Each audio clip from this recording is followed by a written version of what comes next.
In this video, we're going to talk about what autistic and ADHD burnout is. I'm not going to give you a definitive definition of an autistic and ADHD burnout because it's going to look very different for each and every one of us.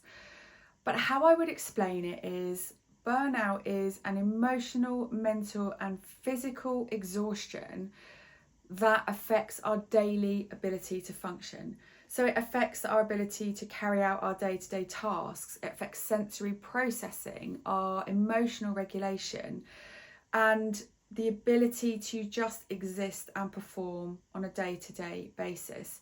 It goes beyond a stress response that many neurotypical people will experience because it stops us being able to function and can actually stop us in our tracks.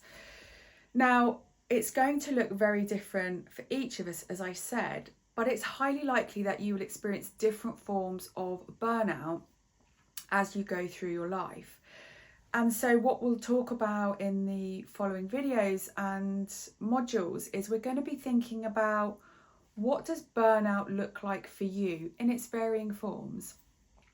We're going to look at the early warning signs that you might experience. So any triggers that commonly come up, so any patterns that we're looking for, are there people, places, situations that regularly trigger or cause you to enter overwhelm or burnout?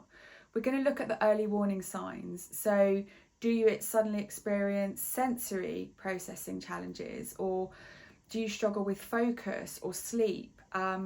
Your early signs are going to be really key in then understanding what do you need to put in place to stop you reaching full burnout. So we're going to have a look at how do you notice your early signs of overwhelm to avoid you moving into burnout.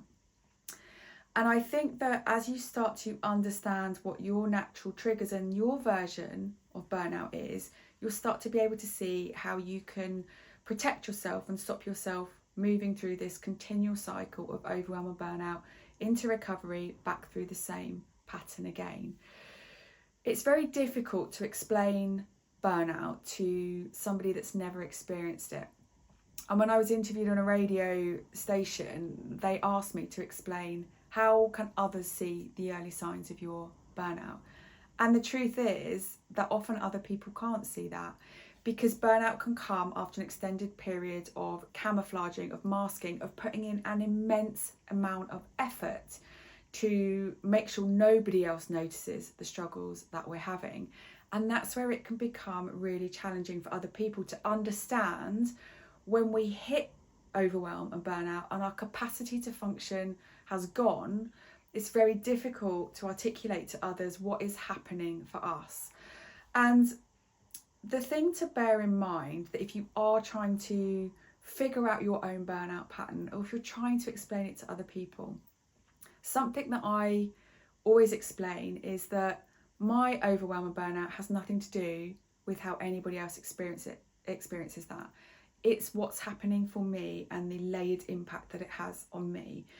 The additional effort that has to go into not just dealing with daily life, but for us as autistic or ADHDers, it's the additional effort that goes into functioning in an environment that is not designed for us, dealing with the additional sensory input, then navigating different conversations and pressures and figuring out what we need to do and who we need to be and how do we stay on track in this life that is essentially existing in a neurotypical world.